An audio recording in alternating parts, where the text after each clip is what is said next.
नमस्कार दोस्तों, मैं अनिल सांकला आपका फिर से U-Turn डिजिटल यूट्यूब चैनल पे स्वागत करता हूं। दोस्तों, ये जो 15 सवाल हैं उसमें सबसे पहले हम यहाँ पर पजल देखने वाले हैं और ये पजल जो है बहुत ही इम्पोर्टेंट हैं। ये इम्पोर्टेंट इसलिए हैं क्योंकि यहाँ पर 12 से अधिक जो है यहाँ पर बॉक्स पड़े हैं। दोस्तों, ये बॉक्स वाली पजल है जिसमें यहाँ पर जो बॉक्स हैं स्टेक के रूप में एक दूसरे के ऊपर रखे हुए हैं। मतलब जितने भी यहाँ पर बॉक्स हैं वो एक दूसरे के ऊपर रखे हुए हैं। और इसमें सबसे पहला पॉइंट यहाँ पर बोला कि डिब्बा H जो है डिब्बा G के ठीक ऊपर रखा हुआ है। तो दोस्तों, हमारा वही काम रहेगा, यहाँ पर पजल को सॉल्व करने का रहेगा और जो हिंट यहाँ पर रहेंगे उसको साइड में लिखने के यहाँ पर रहेगा। तो सबसे पहला जो पॉइंट है इसमें बोला कि डिब्बा H डिब्बा G के ठीक ऊपर है। दोस्तों, यहाँ पर यदि मैं H लिखता हूं तो ये G के ठीक ऊपर है, तो दोनों को साथ साथ में लिखना पड़ेगा। दोस्तों आगे लिखा हुआ है कि G और F के मध्य जो है 2 डिब्बे रखे हुए हैं। इसका मतलब यहाँ पर ये फिक्स पॉइंट नहीं है कि G ऊपर होगा कि F नीचे होगा। तो यहाँ पर एक काम करते हैं, यहाँ पे मैं लिख देता हूं कि G और F जो है इनके बीच में 2 डिब्बे होंगे। तो ये FG भी हो सकता है या फिर GF भी हो सकता है, तो ये घूम सकता है। दोस्तों, कोई पॉइंट यदि फिक्स है तो आप सीधी लाइन खींचें और यदि ऊपर नीचे कुछ भी चेंज हो सकता है तो ये चेंज वाली लाइन आप यहाँ पर बनाएंगे। दोस्तों, आगे यहाँ पर बोला कि F और V के मध्य 4 डिब्बे रखे हुए हैं। दोस्तों, F और V के बीच में यदि 4 डिब्बे होंगे तो यहाँ पर F ऊपर होगा या V, ये कंफर्म नहीं है। तो यहाँ पर फिर से हमने हिंट लिख दिया है कि F और V के बीच में 4 डिब्बे तो होंगे, लेकिन FV लिखें या फिर VF लिखें, इसमें कंफ्यूजन होगा। दोस्तों, आगे लिखा है कि V और X के मध्य केवल 2 डिब्बे रखे हुए हैं। दोस्तों, V और X के बीच में 2 डिब्बे तो है, लेकिन आगे इसने बोला X जो डिब्बे V के नीचे हैं। इसका मतलब V ऊपर होगा और इसके नीचे 2 बॉक्स और फिर यहाँ पर X होगा, तभी तो V और X के बीच में 2 डिब्बे होंगे। और ये जो है सीधे के सीधे है, जैसे हम इसको सेट करेंगे, क्योंकि यहाँ पर डिब्बा X जो है डिब्बे V के नीचे होगा। आगे यहाँ पर लिखा है कि H और C के मध्य जितने यहाँ पर संख्या में डिब्बे हैं उतनी ही संख्या में डिब्बे C और X के मध्य हैं। इसका मतलब दोस्तों, H और C बोला और इसमें C और X बोला तो C बीच में रहेगा और H और C के बीच में, इसका मतलब यहाँ पर H और C के बीच में जितने भी डिब्बे होंगे उतने ही डिब्बे दोस्तों C और X के बीच में होंगे। तो ये भी पॉइंट आपके साइड में चला गया। अभी कोई फिक्स पॉइंट नहीं हुआ दोस्तों, लेकिन यहां पर जब आप इन सभी को देखोगे तो फिक्स पॉइंट यहां पर G बार बार आया है और यहां पर V 2 बार आया है और X के बारे में बात हुई है। तो दोस्तों अभी देखते हैं, नहीं तो पजल यहां पर अपन शुरू करेंगे किसी फिक्स पॉइंट से। जब आगे बढ़ोगे दोस्तों तो आगे लिखा है कि सबसे नीचे रखे डिब्बे और T के मध्य 12 से अधिक डिब्बे रखे हुए हैं। दोस्तों, सबसे नीचे जो डिब्बा रखा हुआ है और T के बीच में 12 से अधिक डिब्बे हैं, या तो 13 या 14, मतलब 12 या 12 से कम नहीं होने चाहिए। तो मान लिया दोस्तों कि सबसे नीचे यहां पर एक पॉइंट है और एक डिब्बा यहां पर T है, तो इसके बीच में जो है अधिकतम जो है 12 या 12 से अधिक जो है होने चाहिए। 12 नहीं दोस्तों, 12 से अधिक होने चाहिए। आगे इसने बोला कि H और T के मध्य 1 से अधिक डिब्बा नहीं होना चाहिए। दोस्तों, H यहां पर है, T सबसे ऊपर अभी बोला नहीं है, लेकिन फिर भी इसने बोला कि H और T के मध्य 1 से अधिक डिब्बे नहीं रखे जाने चाहिए। इसका मतलब या तो एक डिब्बा रखा जाना चाहिए या फिर नहीं रखा जाना चाहिए। तो दोस्तों एक काम करते हैं, यहां पर H और G तो साथ साथ में आएंगे, ये बात तो कंफर्म है दोस्तों। तो ये यहां पर सेट किया। आगे इसने बोला कि H और G के बीच में कोई भी यहां पर डिब्बा नहीं आए, दोनों साथ साथ में आए, लेकिन इसने बोला था कि H और T के मध्य 1 से अधिक डिब्बे नहीं रखे जाने चाहिए। इसका मतलब या तो एक डिब्बा रखा जाना चाहिए या फिर कुछ भी नहीं। तो सबसे पहले एक काम करता हूं, यहां पर कुछ भी डिब्बा नहीं रखता हूं H और T के बीच में, और दूसरे में एक काम करता हूं दोस्तों, H और T के बीच में एक डिब्बे की मैं यहां पर जगह बना लेता हूं। तो यहां पर इस पॉइंट से दोस्तों और इस पॉइंट से यहां पर 2 केस बन गए, जिसमें ये वाला पॉइंट आपका क्लियर हो गया है। लेकिन एक बात ध्यान रखें, सबसे नीचे वाले डब्बे में और सबसे ऊपर वाले डब्बे के बीच में 12 से अधिक बॉक्स होने चाहिए। इस बात को आप थोड़ा सा ध्यान रखें। मैं यहां पर इसको हाईलाइट भी कर देता हूं दोस्तों, ताकि ये बात आपको ध्यान रखें। आगे चलते हैं दोस्तों। आगे इसने बोला कि डिब्बे टी के स्टेक में सबसे ऊपर रखा हुआ है, इसका मतलब ये फिक्स हो गया कि टी सबसे ऊपर है तो नीचे तो आने से रहा। इसका मतलब इसके ऊपर को तो कोई डिब्बा आएगा नहीं दोस्तों, इसका मतलब जो भी होगा सब इसके नीचे होंगे, ये कंफर्म है। आगे लिखा दोस्तों डिब्बे एफ और एल के मध्य 2 डिब्बे रखे हुए हैं। दोस्तों एफ अभी फिक्स नहीं हुआ, एल अभी फिक्स नहीं हुआ, लेकिन इसने बोला एफ और एल के बीच में 2 डिब्बे रखे हुए हैं, तो यहां पर एफ पहले आएगा या एल पहले, या एल पहले या एफ पहले, ये कंफर्म नहीं है, तो इसको भी साइड में लिख दिया। अब दोस्तों पजल को हमने एक बार पढ़ लिया है और ये इधर हम पजल को बना रहे हैं, तो 12 से अधिक के लिए आपको पंक्ति को थोड़ा सा बड़ा करना होगा। तो एक काम करते हैं दोस्तों, यहां पर टी, एच और जी से रिलेटेड कोई पॉइंट है तो उसको देखते हैं। जब मैंने उसको देखा दोस्तों तो इसने बोला एफ और जी के बीच में 2 डब्बे होने चाहिए।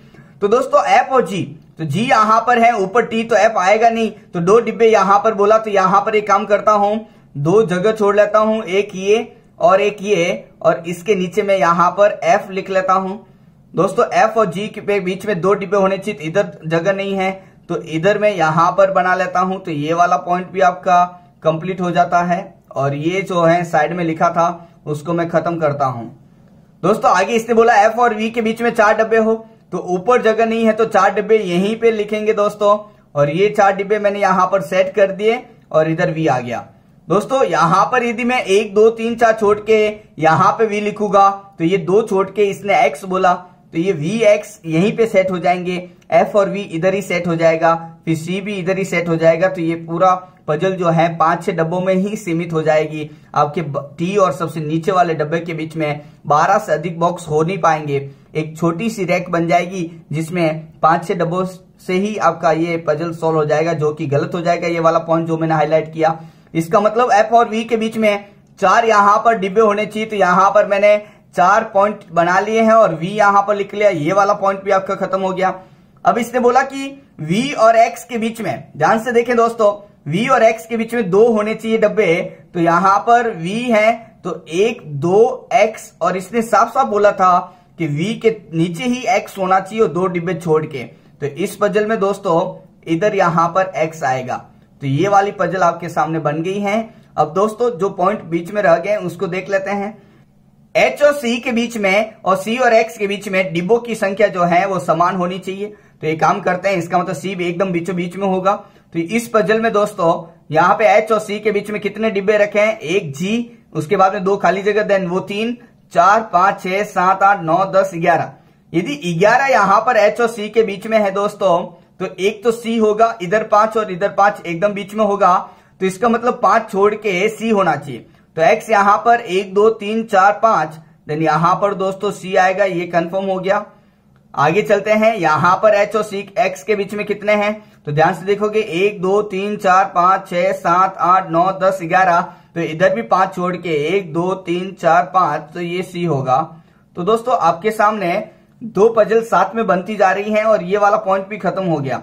आगे इसने बोला था दोस्तों कि f और l के बीच में 2 यहां पर डिब्बे हो, तो f यहां पर है दोस्तों, 2 छोड़ के ऊपर तो एक डिब्बा आएगा नहीं, तो 2 छोड़ के यहां पर c के नीचे l आएगा, तो यहां पर मैं l भी लिख लेता हूं, जो कि यहां पर थोड़ा सा बड़ा कर दिया है ताकि आपको समझ में आ जाए। ये जो दोस्तों है c ऊपर है और l नीचे है। आगे चलते हैं दोस्तों, ये पेज पे काम कर रहा हूं, आपको थोड़ी सी मुश्किल हो सकती है देखने में, आप थोड़ा सा ध्यान से देखें दोस्तों। आगे चलते हैं और इसने बोला टी और सबसे नीचे जो डब्बा रखा हुआ है इसके बीच में 12 से अधिक बॉक्स होने चाहिए। तो ये काम करते हैं, यहाँ पे गिन लेते हैं दोस्तों, टी सबसे ऊपर और एक्स नीचे है, तो देखते हैं कितने डिब्बे हैं, 1 H 2 G 3 4 5 6 7 8 9 10 11 12। तो दोस्तों टी और एक्स के बीच में यहाँ पर जो डिब्बों की संख्या है वो 12 है, और हमको तो टी और यहाँ पे सबसे नीचे एक्स जो है इसके बीच में 12 से अधिक चाहिए, तो ये वाली पजल तो आपकी गलत हो गई दोस्तों। अब यहाँ पर सेकंड नंबर देख लेते हैं, टी और एक्स के बीच में कितने हैं, तो 1 2 3 4 5 6 7, फिर 8वां C, 9वां L, फिर 10 11 12 और 13। इसका मतलब टी और सबसे नीचे एक्स के बीच में 12 से अधिक मतलब 13 बॉक्स आ गए हैं। इसका मतलब दोस्तों इसमें जो पजल है ये वाली आपकी बिल्कुल सही है। तो दोस्तों पजल को थोड़ी सी बड़ी खींचे, ये एफ और वी के बीच में 4 है तो आप इसको नीचे से नीचे बढ़ाते चले जाए, ताकि पजल जितनी बड़ी होगी तो ये लाइन आपकी सेटिस्फाई करने लगेगी कि सबसे ऊपर और सबसे नीचे वाले डब्बे के बीच में 12 से अधिक डिब्बे रखे हुए होने चाहिए। तो दोस्तों ये वाला पॉइंट जो है आपके लिए काफी अच्छा यहाँ पर साबित हुआ। आपने हिंट पे लिखे, यहाँ पर साथ साथ में आपने पजल भी बनाई। तो आई होप कि आपको समझ में आई होगी। अब देखते दोस्तों इस पर जो सवाल दे रखे हैं उनको कैसे यहाँ पर आंसर लगाएंगे इस टेबल को देखते हुए। तो पहला सवाल आपके सामने ये रहा दोस्तों क्वेश्चन नंबर पहले में लिखा है कि स्टेक में कितने डिब्बे रखे हुए हैं। तो दोस्तों आप इसको गिन लो, 1 2 3 4, फिर 5 6 7 8 9 10 11 12 13 14 और 15। तो दोस्तों 15 यहाँ पर डिब्बे हैं, जिसमें सबसे ऊपर टी और सबसे नीचे एक्स है। और इन दोनों को यदि मैं नहीं जोड़ूं तो बीच में 12 से अधिक 13 है। तो दोस्तों बीच में 12 से अधिक 13 और 14वां टी और 15वां यहाँ पर एक्स है।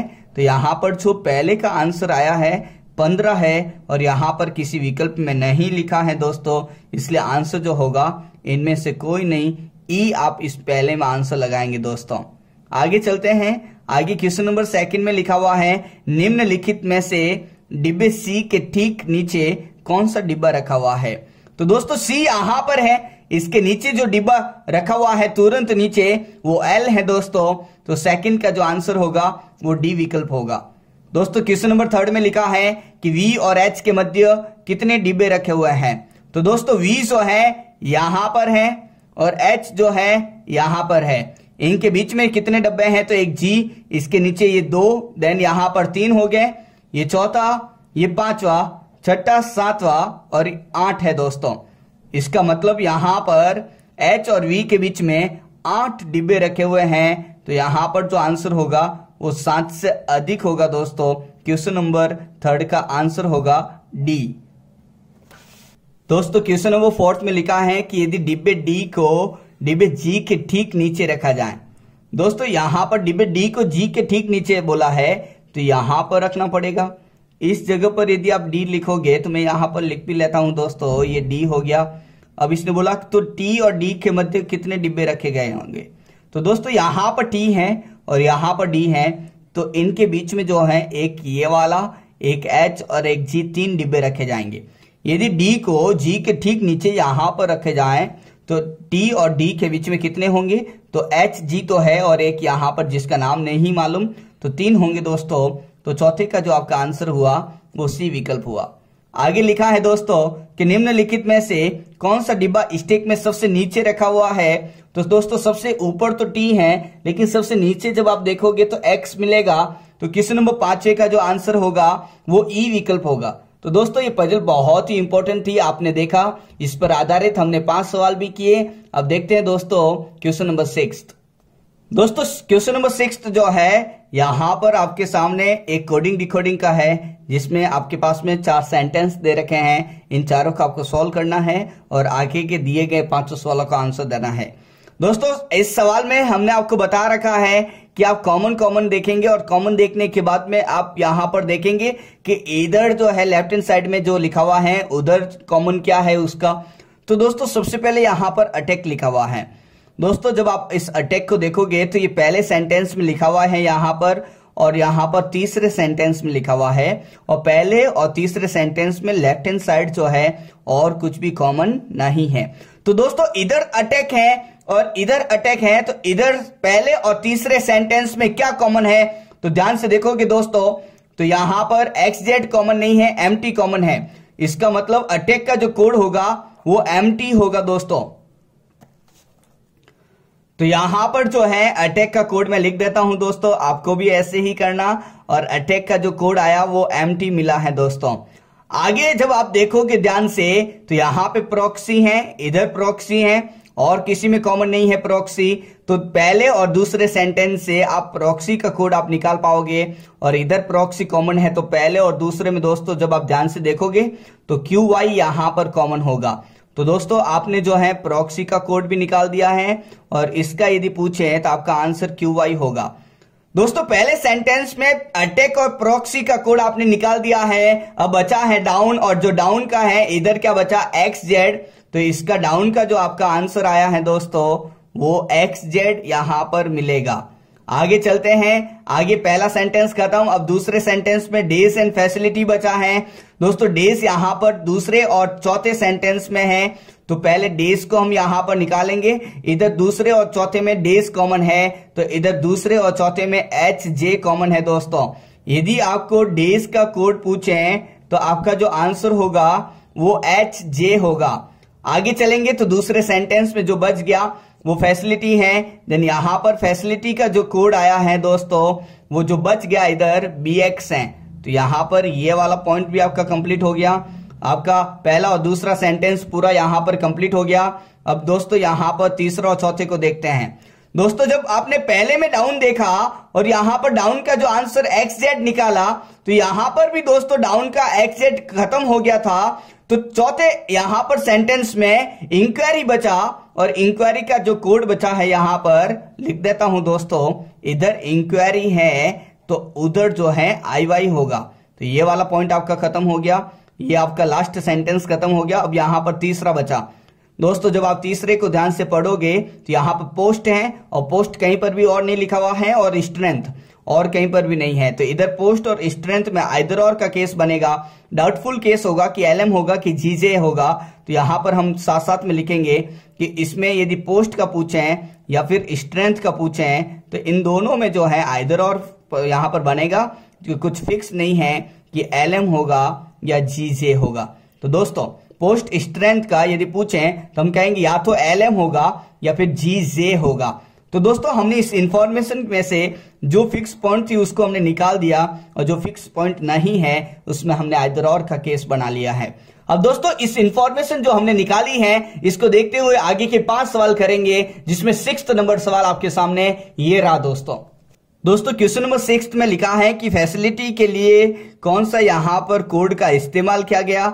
और जब आपने यहां पर कोड निकाले तो फैसिलिटी के लिए BX था। तो यहां पर BX लिखा है A विकल्प में। तो छठे का जो आंसर होगा वो आप A लगाएंगे दोस्तों। क्वेश्चन नंबर 7 में लिखा है कि स्ट्रेंथ डाउन के लिए कौन सा यहां पर कोड होगा या फिर हो सकता है, मतलब पॉसिबल कोड भी होगा तो भी चलेगा। तो सबसे पहले स्ट्रेंथ के बारे में देखेंगे दोस्तों। स्ट्रेंथ यहां पर फिक्स नहीं है कि LM होगा या GJ। तो दोस्तों इनमें से कोई एक होना चाहिए ऑप्शंस में। तो जिस विकल्प में LM या GJ नहीं है तो उसको उड़ा देंगे, मतलब दोनों में से एक होना चाहिए। तो दोनों में से देखा तो यहां पे GJ आ गया, यहां पे LM, यहां पर LM और यहां पे GJ। तो इसमें से दोनों में से कोई एक यहां पर मिल गया। तो स्ट्रेंथ तो इन चारों के लिए है। अब डाउन यहां पर देखना है तो डाउन यहां पर XZ है। तो दोस्तों XZ इसमें नहीं है, इसमें नहीं है और इसमें नहीं है।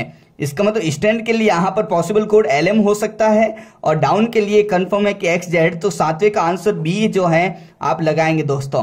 क्वेश्चन नंबर 8वें में इसने बोला कि इंक्वायरी के लिए यहां पर किस कोड को लिया गया है।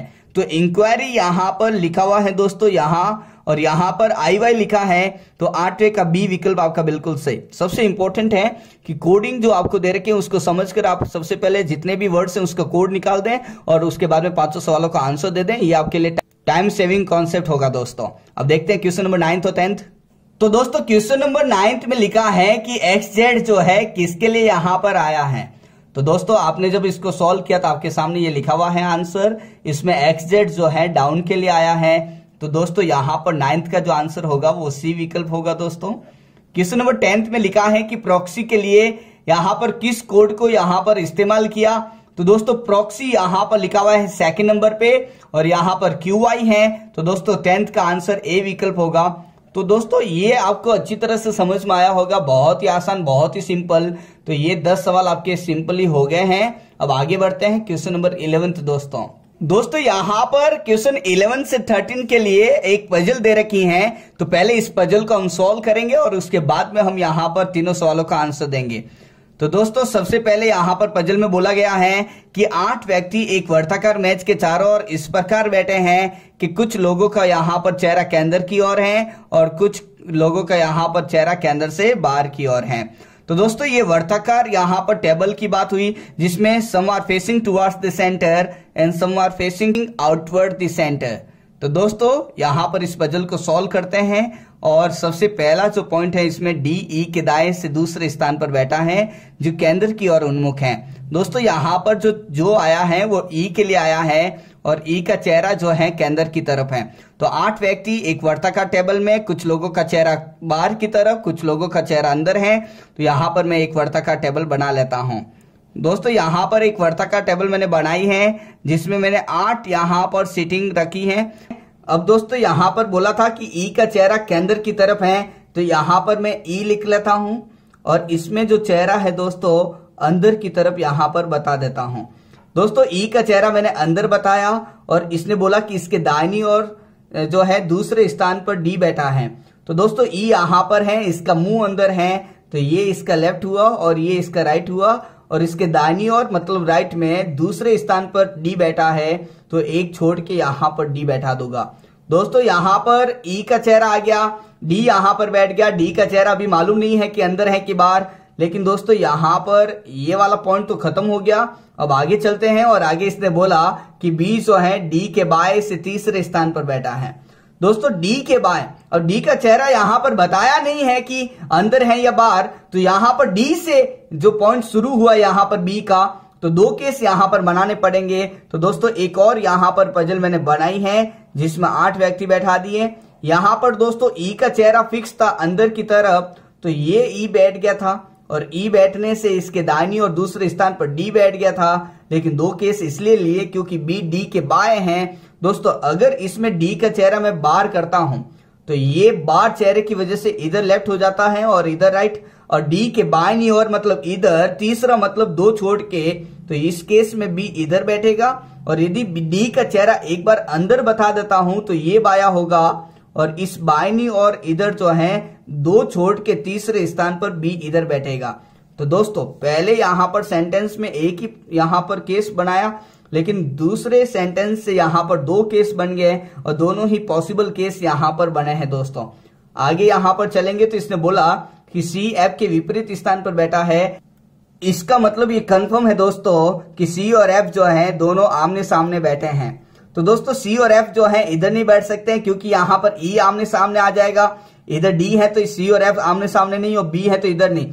इसका मतलब इस केस में सी और एफ जो है या तो इधर या इधर, मतलब इधर सी तो इधर एफ, या इधर एफ तो इधर सी होगा।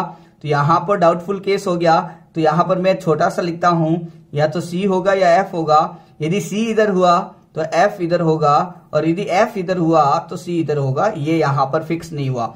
दोस्तों जो फिक्स होगा हम यहाँ पर सर्कल में बना लेंगे। दोस्तों सी और एफ जो है ये दोनों विपरीत स्थान पर बैठे हैं, मतलब आमने सामने बैठे हैं। तो इधर डी है तो इधर आएगा नहीं, इधर बी है तो इधर नहीं होंगे, ई है तो इधर नहीं। इसका मतलब इस केस में सी और एफ इधर ही आएंगे। इधर सी होगा तो इधर एफ होगा दोस्तों, और यदि इधर सी हो गया तो इधर एफ होगा। ये अभी फिक्स नहीं है। तो दोस्तों ये वाला पॉइंट हमने सेट कर दिया है। आगे चलते हैं। आगे इसने बोला एच और जी के मध्य एक व्यक्ति बैठा। तो दोस्तों अब एच और जी के मध्य एक व्यक्ति बैठा, तो इधर सी एफ आ गया, इधर एल ई और बी, तो एच और यहाँ पर जी इधर ही कहीं आएंगे, इधर नहीं आ सकते क्योंकि 2 व्यक्ति, इधर 2 व्यक्ति। एच और जी के बीच में एक व्यक्ति बोला, तो इस केस में देखोगे तो यहीं पे कहीं आएंगे दोस्तों, यहाँ पे या यहाँ पे। इधर नहीं होगा क्योंकि इधर आ गया तो इधर आएगा नहीं 2 छोड़ के, और ये साथ साथ में होंगे नहीं। तो यहाँ पर मैं इसको हिंट में लिख देता हूं कि एच और जी जो है ये एक छोड़ के बैठे होंगे। दोस्तों आगे इसने बोला एच और सी एक दूसरे के ठीक दाएं बैठे हैं। दोस्तों एच यहां पर है तो यहां पर सी आ जाएगा, चेहरा हम एक दूसरे को सेट कर देंगे। यदि एच यहां पर है तो भी सी हम यहां पर बैठा सकते हैं। अभी इसका मतलब ये वाला पॉइंट फिक्स नहीं हुआ। एच इधर है तो सी इधर बैठा दूंगा, एच इधर है तो सी, तो यहां पर ये एच और सी वाला पॉइंट अभी सेट नहीं हुआ। लेकिन इसने बोला कि ये दोनों एक दूसरे के दाहिनी ओर बैठे हैं। इसका मतलब एच इधर है, सी इधर है, ये इसके इधर और ये इसके इधर। इसका मतलब ये दोनों एक दूसरे के दाहिनी ओर हैं दोस्तों। तो आप इसको थोड़ा सा ध्यान रखें। आगे चलते हैं। आगे इसने बोला कि एच उस व्यक्ति के विपरीत नहीं बैठा जो ए के ठीक बाएं बैठा। अभी तो ए बैठा नहीं दोस्तों, तो यहां पर ए बैठाने की कोशिश करते हैं। दोस्तों यहां पे तो एफ या सी आएगा, और एच और जी के बीच में एक तो इधर ही कहीं एच और जी आएगा। इसका मतलब इस केस में तो ए यहां बैठेगा, ये कंफर्म हो गया। दोस्तों एच और जी जो है एक छोड़ के, तो इधर तो जगह है नहीं, इधर ही कहीं आएगा। और इधर यदि एच और जी आएगा तो यहां पर इस केस में ए जो बैठेगा वो इधर ही बैठेगा। तो ये वाला पॉइंट भी आपका सेट हो गया। आगे चलते हैं। आगे यहां पर लिखा हुआ है कि ए जो है केंद्र की ओर उन्मुख है, तो इसका चेहरा जो है अंदर कर दिया। ए का चेहरा केंद्र की तरफ उन्मुख है, तो इधर भी हो गया दोस्तों, ये वाला पॉइंट खत्म हो गया। लेकिन यहां पर ए का सेट किया, ए का चेहरा भी बता दिया, और इसने बोला कि एच उस व्यक्ति के विपरीत नहीं बैठा जो ए के ठीक बाएं बैठा है। दोस्तों ए के ठीक बाएं पहले ये लगाओ कि कौन है। तो दोस्तों ए के ठीक बाएं तो ई है, तो एच उस व्यक्ति के विपरीत नहीं बैठा जो ए के ठीक बाएं है। तो ए के ठीक बाय यहां पर ई, तो इसके सामने एच नहीं बैठा, तो इस केस में एच इधर होगा, और यदि एच यहां पर है तो जी यहां पर कंफर्म हो गया। यहां पर सिंपल बोला कि ए के ठीक बाएं, तो ए का चेहरा अंदर, तो ये बाया डी है, तो ए के ठीक बाएं और डी है, तो एच उस व्यक्ति के ठीक सामने नहीं बैठा, विपरीत में, इसका मतलब एच यहां पर डी के सामने नहीं बैठा, तो इस केस में तो एच यहां पर आएगा, और यदि एच यहां पर आ गया तो दोस्तों जी यहां पर कंफर्म होगा। ये वाली बात आपकी सत्य होगी। तो एच और जी के बीच में एक व्यक्ति हो गए, और सी और एफ जो है आमने सामने भी बैठ गए। आगे इसने बोला कि बी और जी एच की समान दिशा की ओर उन्मुख है, तो अभी अब यहां पर एफ और सी का कंफ्यूजन है, तो एफ और सी को पहले हम यहां पर सॉल्व करते हैं। और एफ और सी में इसने बोला कि सी ई के ठीक बाएं स्थान पर नहीं बैठा। दोस्तों सी जो है ई के ठीक बाएं, तो ई का चेहरा अंदर, तो ये लेफ्ट और ये राइट है, तो ये बाईनी और ये दाहिनी ओर है, तो इसने बोला कि सी जो है ई के ठीक बाईनी ओर नहीं होना चाहिए, इधर नहीं होना चाहिए, तो उधर हो सकता है। दोस्तों इधर इसने बोला कि ई के ठीक बाईनी और सी नहीं होना चाहिए, तो इस केस में जो है सी इधर आ गया और सी इधर आ गया, तो इस केस में एफ इधर आ गया, तो ये वाला इस पॉइंट में तो सेट हो गया। इस केस में दोस्तों यहां पर सी को बैठाना पड़ा, लेकिन सी ई के बाईनी और नहीं है, तो सी इधर भी हो सकता है, इधर भी, लेकिन इसने बोला कि एच और सी जो है एक दूसरों के ठीक दाहिनी ओर बैठे हैं, इसका मतलब एच इधर है तो इधर हमको सी बैठाना पड़ेगा, और यदि सी इधर बैठ गया तो दोस्तों इधर हमको एफ को बैठाना पड़ेगा। तो ये वाला पजल भी आपका सेट हो गया, ये वाला पजल भी आपका सेट हो गया। अब बस चेहरे के हिसाब से हम काम करेंगे। और इसने बोला था एच और सी जो है एक दूसरों के दाहिनी ओर, इसका मतलब एच का चेहरा यदि दोस्तों बार कर दिया तो सी जो है एच के बाईनी ओर हो जाएगा, जो कि गलत हो जाएगा। ध्यान देखें, यहां पर ध्यान से दे, यहां पर पहला पॉइंट लिखा है कि एच और सी जो है एक दूसरों के ठीक दाहिनी ओर बैठे हैं, इसका मतलब एच का चेहरा बाहर नहीं करेंगे, क्योंकि एच का चेहरा बाहर हुआ तो ये सी एच के बाईनी ओर बैठ जाएगा, इसका मतलब एच का चेहरा इसका अंदर होगा। एच का चेहरा अंदर हुआ तो ये सी इसके दाहिनी ओर हो गया, और सी का चेहरा दोस्तों बाहर करना पड़ेगा ताकि ये बाया और ये दाया। तो दोस्तों ध्यान से देख लें, एच और सी एक दूसरों के दाहिनी ओर बैठ गए इस केस में। अब इस केस में देखोगे तो एच और सी जो है ठीक दाहिनी ओर एक दूसरों के नहीं बैठे, क्योंकि एच यहां पर है और सी यहां पर है, तो ये वाला केस आपका गलत हो गया दोस्तों। तो इसको हम यहां से हटा देते हैं। दोस्तों जब आगे आप पढ़ोगे तो यहां पर जो लिखा था चेहरे के बारे में कि बी और जी एच की समान दिशा की ओर उन्मुख है, मतलब बी और जी जो है उस दिशा में चेहरा किए हुए हैं जिधर एच भी है, तो दोस्तों एच का चेहरा केंद्र की तरफ है, इसका मतलब बी और जी का चेहरा भी जो है केंद्र की तरफ होगा। यहां पर लिखा एफ और सी की समान दिशा की ओर उन्मुख है, एफ सी की समान, तो सी की बाहर की तरफ चेहरा है, तो एफ का भी बाहर की तरफ चेहरा होगा, ये भी सेट हो गया। तो दोस्तों यहां पर 8 व्यक्ति भी सेट हो गए, और बाकी 8 व्यक्तियों में जिसका चेहरा बाहर था, इसमें बाहर जो चेहरा है सी और एफ का है, बाकी सबका चेहरा अंदर है। तो ये वाली पजल आपकी बिल्कुल सेट होगी दोस्तों। तो आप इस पजल को पॉइंट वाइज पढ़ते रहें, जितनी 2 पॉसिबिलिटी है तो दोनों को साथ में लेके चलें, और यदि आपका हिंट यदि है तो उसको भी आप हिंट को साइड में लिखें दोस्तों। हिंट के बिना कभी भी आप पजल को नहीं बना पाएंगे, तो आप इसको दिमाग में रखें। अब इस पर आधारित जो है 3 सवाल दे रखे थे, तीनों को सॉल्व करते हैं। दोस्तों क्वेश्चन नंबर 11 में लिखा है कि इनमें से कौन जो है ए के बाएं से दूसरे स्थान पर बैठा है, मतलब ए के बाईं ओर एक छोड़कर बैठा है। तो दोस्तों ए यहां पर बैठा और इसका चेहरा अंदर है, तो ये इसका लेफ्ट हो गया, ये इसका राइट हो गया। अब इसने बोला था कि ए के बाईं ओर मतलब ए के लेफ्ट में, इसका मतलब ए का लेफ्ट तो इधर होगा, तो दूसरे स्थान पर मतलब एक छोड़ के एफ बैठा है। तो दोस्तों क्वेश्चन नंबर 11 में एफ यहां पर व्यक्ति होगा, और यहां पर एफ जो है किसी भी विकल्प ने नहीं लिखा, इसका मतलब इसका जो आंसर होगा वो ई विकल्प होगा दोस्तों। तो क्वेश्चन नंबर 11 खत्म हो गया। क्वेश्चन नंबर 12 में लिखा है कि सी के बाईं ओर से गिने जाने पर, तो दोस्तों सी का चेहरा बाहर है, तो ये इसका लेफ्ट और ये इसका राइट, तो बाया तो इधर हो गया, तो सी के बाईं ओर मतलब इधर देखना होगा। और इसने बोला सी और ई के मध्य कितने व्यक्ति बैठे, तो सी के लेफ्ट में इधर देखेंगे, और सी और ई के बीच में जी और बी 2 व्यक्ति बैठे हैं, तो 12वें का जो आपका आंसर हुआ दोस्तों वो सी विकल्प होगा दोस्तों। क्वेश्चन नंबर 13 में बोला कि बी एच से किस प्रकार संबंधित है, इसका मतलब एच से देखना। तो दोस्तों एच यहां पर है, तो इसका चेहरा अंदर, तो ये इसका बाया होगा और ये इसका दाया, तो बी जो है एच के दाहिनी और दूसरे नहीं तीसरा, 2 छोड़ के तीसरा, तो एच के दाहिनी और तीसरा है, तो दाएं से तीसरा यहां पर बिल्कुल सही होगा। तो दोस्तों 13वें का जो आपका आंसर हुआ है वो सी विकल्प होगा। तो आप इसको थोड़ा सा दिमाग में बैठा दें। तो दोस्तों ये 13वां सवाल भी आपका खत्म हो गया। अब देखते हैं 2 सवाल दोस्तों इक्वलिटी इनइक्वलिटी के। दोस्तों क्वेश्चन नंबर 14 से 15 जो है इक्वलिटी इनइक्वलिटी के हैं और इसमें 5 विकल्प दे रखे हैं। आपको स्टेटमेंट और कंक्लूजन होंगे, उसमें से देखना है तो कौन सा फॉलो करता है और कौन सा फॉलो नहीं करता है। तो दोस्तों आप इन 5 विकल्प को ध्यान से देख लें। यदि केवल पहला फॉलो करे तो ए, नहीं तो बी। तो आप थोड़ा सा इसको ऑप्शंस को ध्यान से देख लेना, ताकि क्योंकि कभी कभी ये ऑप्शंस ऊपर नीचे भी आ जाते हैं। तो दोस्तों यहाँ पर क्वेश्चन नंबर 14 देखते हैं। दोस्तों क्वेश्चन नंबर 14 यहाँ पर लिखा हुआ है कि m और n के बीच में रिजल्ट निकालो। तो दोस्तों m और n के बीच में जब आप यहाँ पर स्टेटमेंट देखोगे तो आपको जो मिलेगा ये ऐसा मिलेगा, m t और ये b और फिर n। m और n के बीच में जो स्टेटमेंट है वो स्टेटमेंट स्टैंडर्ड है, सब सिंबल्स का मुंह एक तरफ पीछे की तरफ है। तो इन तीनों में से जो फर्स्ट प्रायोरिटी आपको सिखाई है उसमें m जो है हमेशा छोटा ही होगा n से, then m is always smaller than n, और इसने बोला छोटा या बराबर होगा। दोस्तों बराबर कभी हो भी नहीं सकता, उसकी वजह से एक को गलत करना पड़ा। दोस्तों क्वेश्चन नंबर 14 में जो सेकंड कंक्लूजन है इसमें दे रखा L से B निकालना।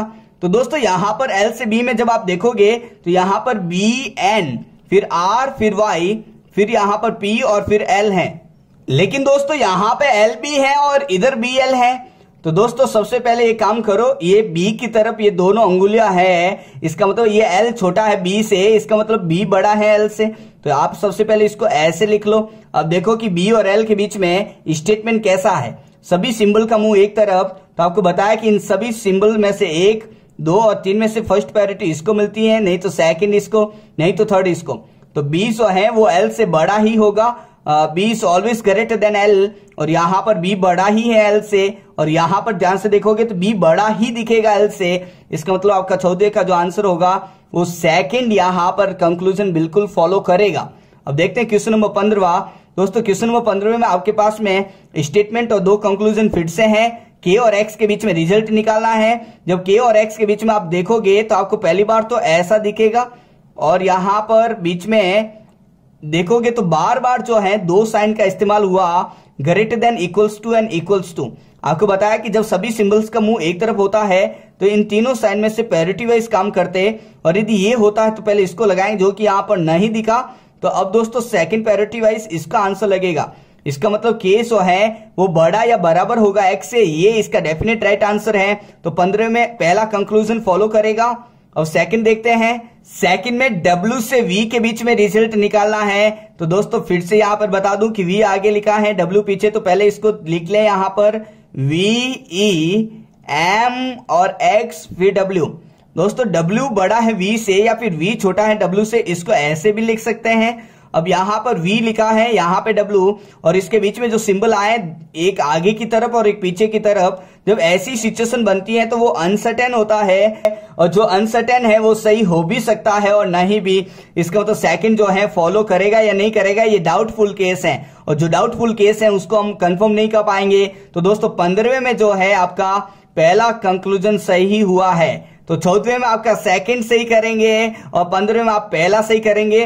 दोस्तों इक्वलिटी इनइक्वलिटी का यदि आपको शॉर्ट ट्रिक चाहिए तो दोस्तों मैंने पूरा कॉन्सेप्ट आपका पढ़ा रखा है, आप उस वीडियो को पूरा देखें जिसमें हर एक कॉन्सेप्ट को स्टेप बाय स्टेप समझा रखा है।